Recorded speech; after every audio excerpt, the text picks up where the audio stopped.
ସାବିତ୍ରୀ ବ୍ରତ ଉପାଖ୍ୟାନ ଓଷା ବହି ଗୀତ।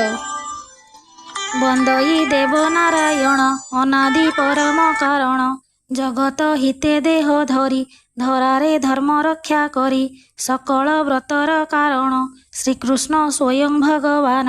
କୃଷ୍ଣଙ୍କୁ ଯୁଧିଷ୍ଠିର ଦିନେ ପଚାରିଲେ ସଖା ଆପଣେ, କୁହ ହେ ଜଗତ ଗୋସାଇଁ ଜଗତ ହିତେ ଦୟା ବହି, କି ବ୍ରତ କଲେ ନାରୀମାନେ ହୋଇବେ ସୁଖୀ ସବୁଦିନେ। ଶଙ୍ଖା ସିନ୍ଦୁର ବଜ୍ର ହେବ କୋଳରେ ଶିଶୁ ଖେଳୁଥିବ, ସୌଭାଗ୍ୟବତୀ ଧନବତୀ ହେବେ ସେ ପତିବ୍ରତା ସତୀ। ବୈଧବ୍ୟ ଦଶା ନ ଭୋଗିବେ ମରଣେ ସ୍ୱର୍ଗ ପ୍ରାପ୍ତ ହେବେ, ଧର୍ମରାଜଙ୍କ ବାକ୍ୟ ଶୁଣି ହସି କହନ୍ତି ଚକ୍ରପାଣି। ସଧବା ନାରୀଙ୍କର ସକଳ ବ୍ରତ ମଧ୍ୟେ ସାର, ସାବିତ୍ରୀ ବ୍ରତ ଅଟେ ସେହି ସେ କଥା ଶୁଣ ମନ ଦେଇ। ଜ୍ୟେଷ୍ଠ ମାସର କୃଷ୍ଣ ପକ୍ଷ ଅମାବାସ୍ୟାକୁ କର ଲକ୍ଷ୍ୟ, ସାବିତ୍ରୀ ଉଆଁଷଟି ସେହି ସେଦିନ ଏ ବ୍ରତ ହୋଇ। ବ୍ରତର ଫଳ ସ୍ୱରୂପରେ ଯେ ସୁଖ ମିଳିବ ମର୍ତ୍ତ୍ୟରେ, ତାହାର ନାହିଁ ପଟାନ୍ତର ହେ ଶୁଣ ପାଣ୍ଡବ ସତ୍ୱର। ଏକଥା ଯୁଧିଷ୍ଠିର ଶୁଣି କୃଷ୍ଣଙ୍କୁ ପଚାରିଲେ ପୁଣି, ଏ ବ୍ରତ କେବେ କେଉଁ ନାରୀ କି ଫଳ ପାଇଲେ ଆଚରି। ଏକଥା ଶୁଣି ବେଣୁ ପାଣି କହିଲେ ଅତୀତ କାହାଣୀ। ମଦ୍ର ଦେଶର ନରପତି ତାହାଙ୍କ ନାମ ଅଶ୍ୱପତି, କୌଶଲ୍ୟା ରାଣୀଙ୍କର ନାମ ଧନ ଧାନ୍ୟରେ ରାଜ୍ୟ ପୂର୍ଣ୍ଣ। ପ୍ରଜା ବତ୍ସଳ ଅଶ୍ୱପତି ନ୍ୟାୟରେ ରାଇଜ ପାଳନ୍ତି। ରାଜା ରାଣୀଙ୍କ ବଡ଼ ଚିନ୍ତା ନଥାଏ ପୁତ୍ର କି ଦୁହିତା, କୋଳରେ ନଥିଲେ ସନ୍ତାନ ପୂର୍ଣ୍ଣତା ନ ଲଭେ ଜୀବନ। ରାଜା ରାଣୀ ଯେ ଦୁଃଖେ ଥିଲେ ଏଥକୁ ଉପାୟ ଚିନ୍ତିଲେ, ସାଧୁ ପଣ୍ଡିତ ମତ ଦେଲେ ସାବିତ୍ରୀ ଯଜ୍ଞ ଆଚରିଲେ। 18 ବର୍ଷ ବିରତ ଚାଲିଲା ହୋମାହିତ ମନ୍ତ୍ର, ପୂର୍ଣ୍ଣାହୁତିର ପୂର୍ବ ନିଶି ସପନେ ନାରୀ ହେଲେ ଖୁସି।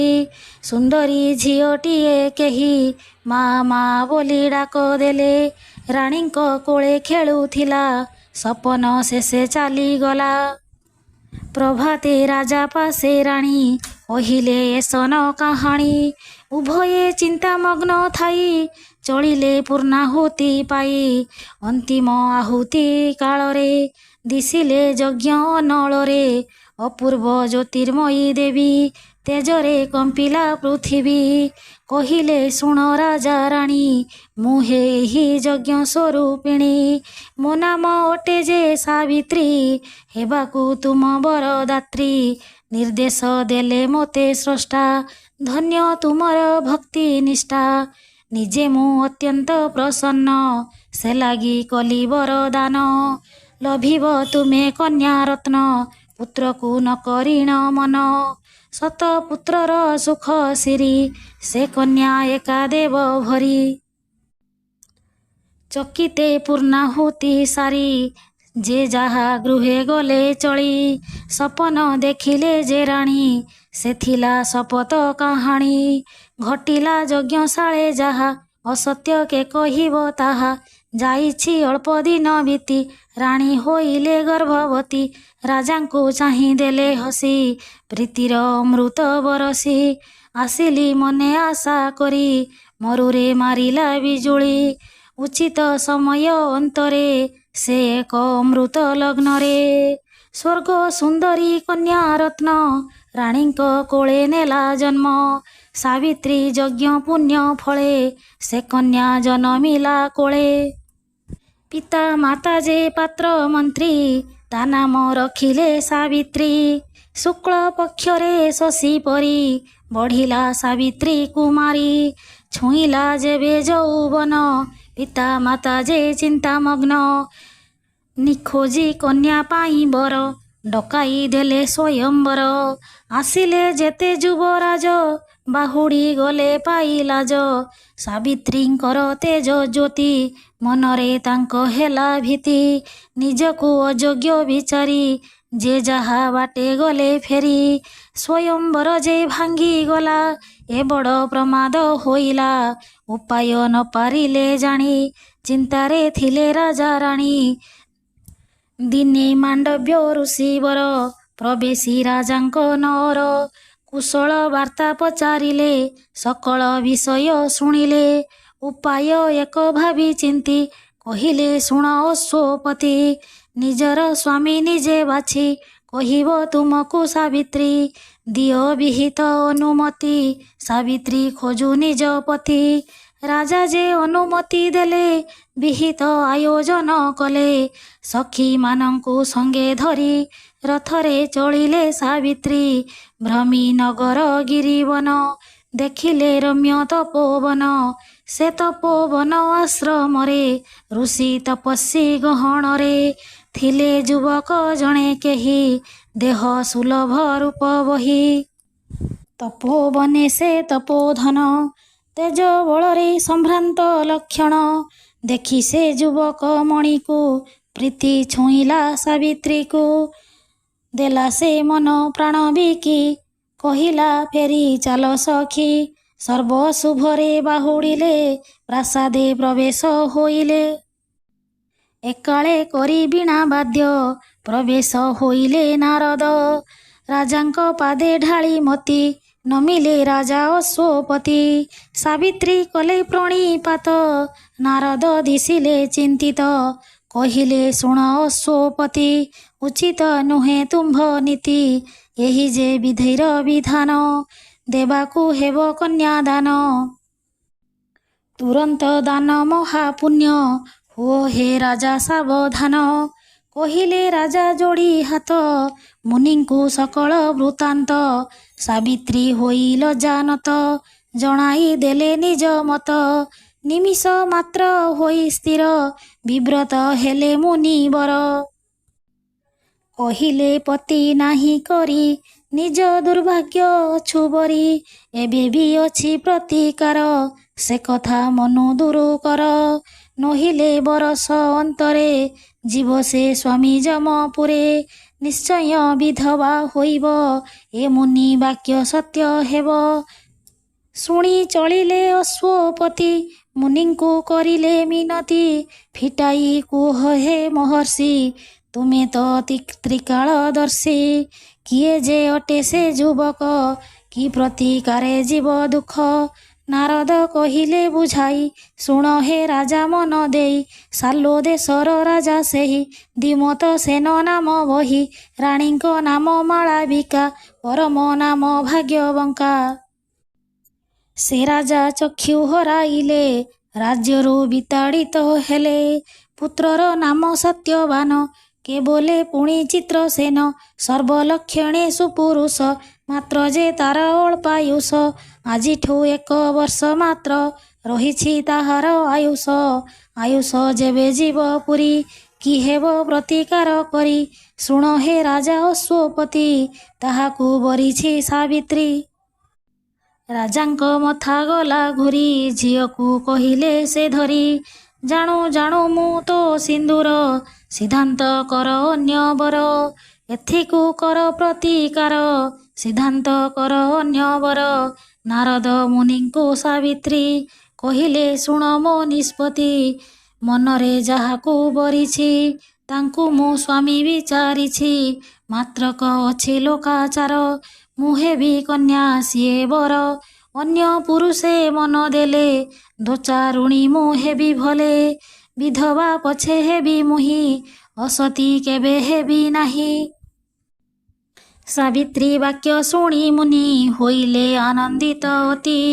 କହିଲେ ହୁଅ ମହାସତୀ ଜଗତେ ରହୁ ସତୀ ଖ୍ୟାତି। ଶୁଣ ହେ ରାଜା ଅଶ୍ୱପତି ଅନ୍ୟରେ ନ ବଳାଅ ମତି। ସାବିତ୍ରୀ ସଙ୍ଗେ ସତ୍ୟବାନ କର ବିବାହ ଆୟୋଜନ। ସର୍ବକୁଶଳେ ଥାଅ ରହି ନାରଦ ଗଲେ ଦୂରୁ ହୋଇ। ଶୁଭ ଲଗ୍ନରେ ଆନନ୍ଦରେ ସତ୍ୟବାନଙ୍କ ସଙ୍ଗତରେ। ସାବିତ୍ରୀଙ୍କର ହସ୍ତ ଗଣ୍ଠି ପଡ଼ିଲା ଧର୍ମ ସାକ୍ଷୀ ରଖି।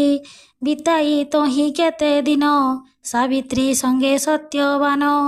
ଗୁରୁଜନଙ୍କୁ ପ୍ରଣମିଲେ ବନ ପଥରେ ଚଳିଗଲେ ଶାଶୁ ଶ୍ୱଶୁର ସେବା କରି ସ୍ୱାମୀ ସଙ୍ଗତେ ସୁକୁମାରୀ ଆନନ୍ଦେ ଦିନ ବିତାଇଲେ ସ୍ନେହ ପ୍ରେମରେ ବୁଡ଼ିଗଲେ।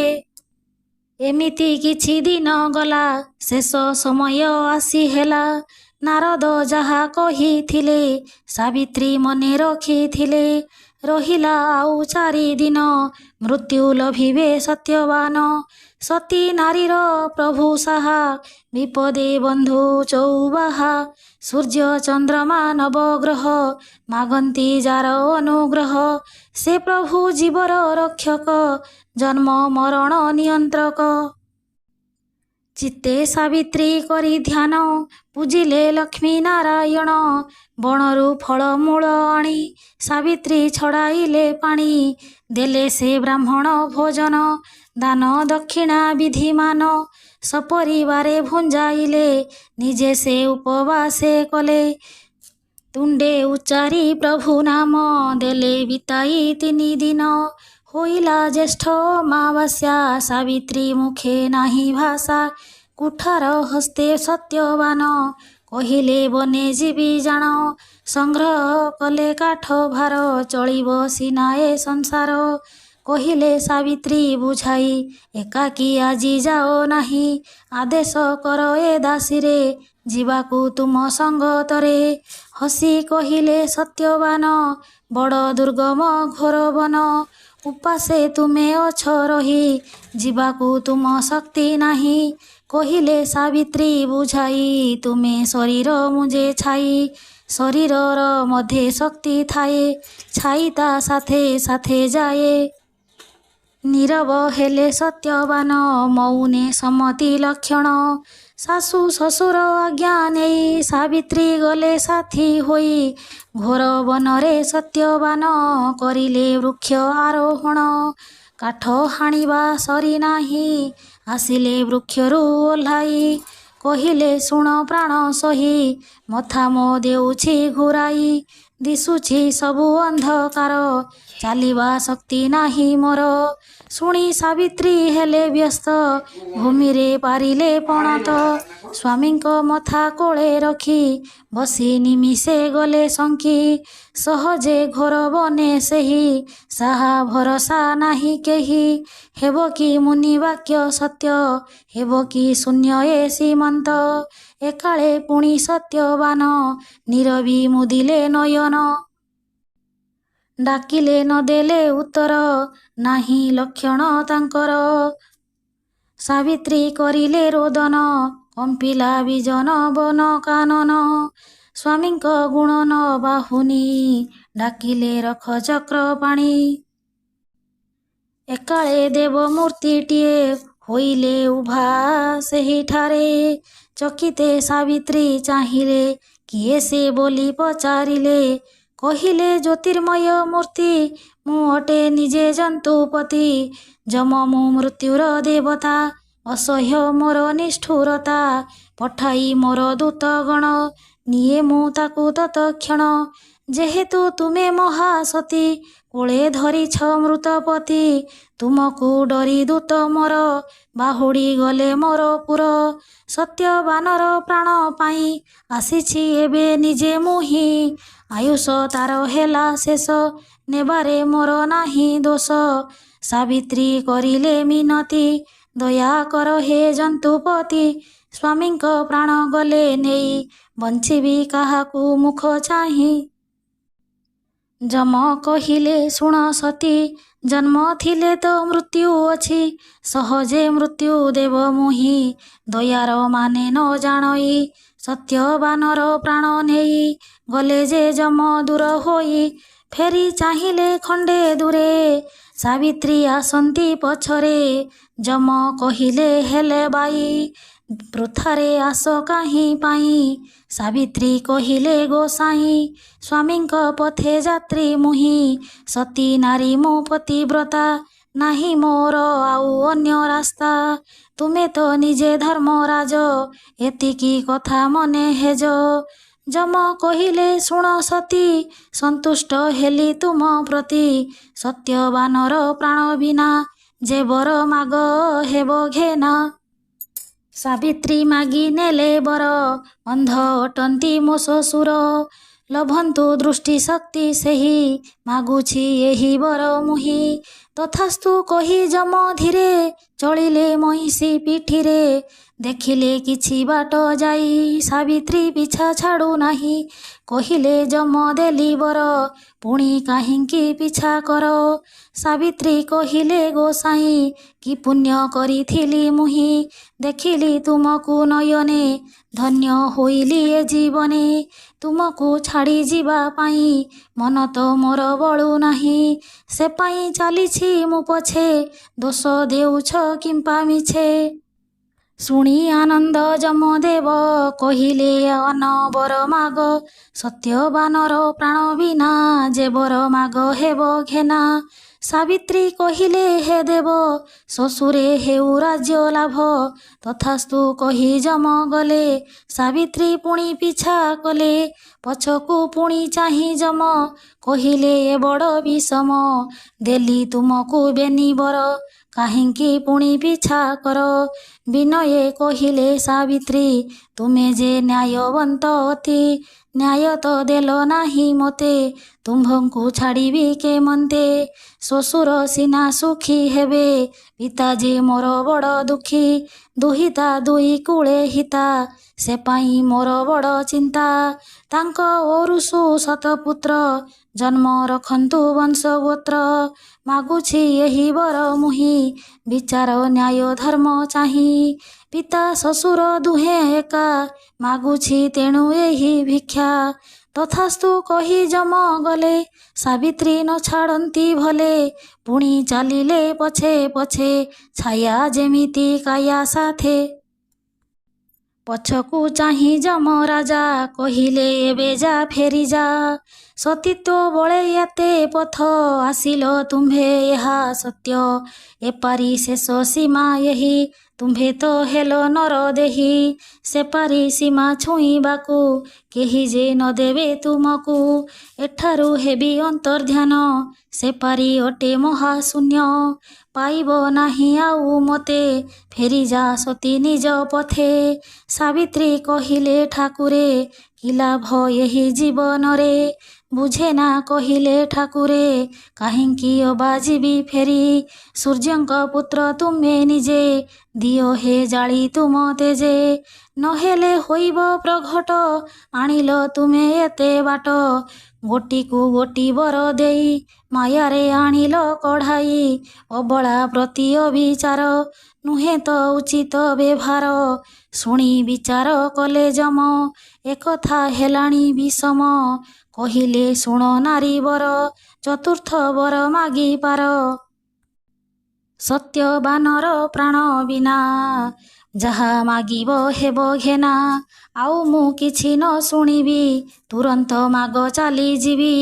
ଯମ ଯେ ହେଲେ ତରବର ସାବିତ୍ରୀ ମାଗିଦେଲେ ବର। ସ୍ୱାମୀଙ୍କ ଓରୁଷରୁ ମୋର ହୁଅନ୍ତୁ ଶତପୁତ୍ର କୁମର। ତଥାସ୍ତୁ ବୋଲି ଯମ କହି ଚାଲିଲେ ଆଗକୁ ମୁହାଁଇ।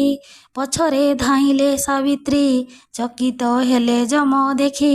କ୍ରୋଧରେ କହିଲେ ବଚନ ସରିଛି ମୋର ବରଦାନ। ବୃଥାରେ ଆସ କାହିଁ ପାଇଁ ମୋଠାରେ ପ୍ରୟୋଜନ ନାହିଁ। କହୁଛି ଶେଷ କଥା ମୋର ତୁରନ୍ତ ଫେରିଯାଅ ଘର। ମୋ କଥା କରିଲେ ଅମାନ୍ୟ ଭୋଗିବ ତାର ପରିଣାମ। ବିନୟେ ସାବିତ୍ରୀ କହିଲେ ମୋ କଥା ଶୁଣ ଟିକେ ଭଲେ। ତୁମ୍ଭେ ଯେ ସଂଯମୀ ପୁରୁଷ ଶୋଭେନା ତୁମଠାରେ ରୋଷ। ନିଜ ବଚନ ନିଜେ ଭୁଲି କହୁଛ ଯିବା ପାଇଁ ଚାଲି। ସତ୍ୟ ହାରିବ ତୁମେ ଯେବେ କି ଯଶର ଯିବି ତେବେ। ସ୍ୱାମୀଙ୍କ ଔରୁଷରୁ ମୋର ଜନ୍ମ ନେବେ ଶହେ କୁମର। ଏ ବର ତୁମେ ତ ଦେଇଛ ସ୍ୱାମୀଙ୍କ ପ୍ରାଣ ନେଉଅଛ। ମୁଁ ଯେ ଅଟଇ ସତୀ ନାରୀ ସମ୍ଭବ ହୋଇବ କିପରି। ବରିବି କିପା ଆନପତି ଉତ୍ତର ଦିଅ ଜନ୍ତୁପତି।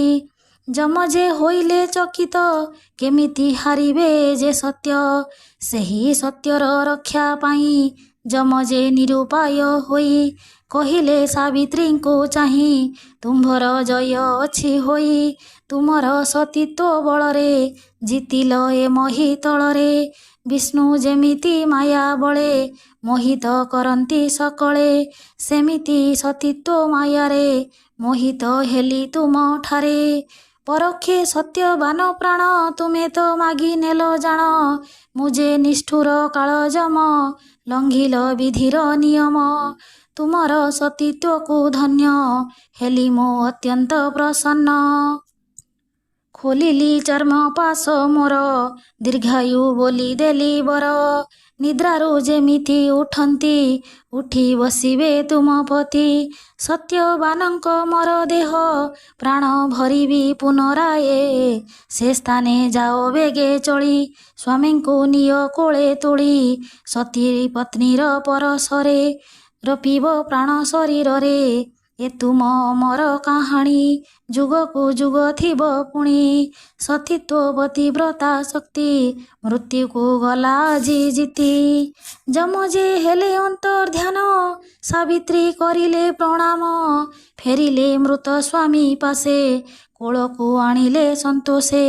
ସତେକି କାଉଁରୀ ପରଶେ ଜହ୍ନକି ଉଠିଲା ଉଆସେ।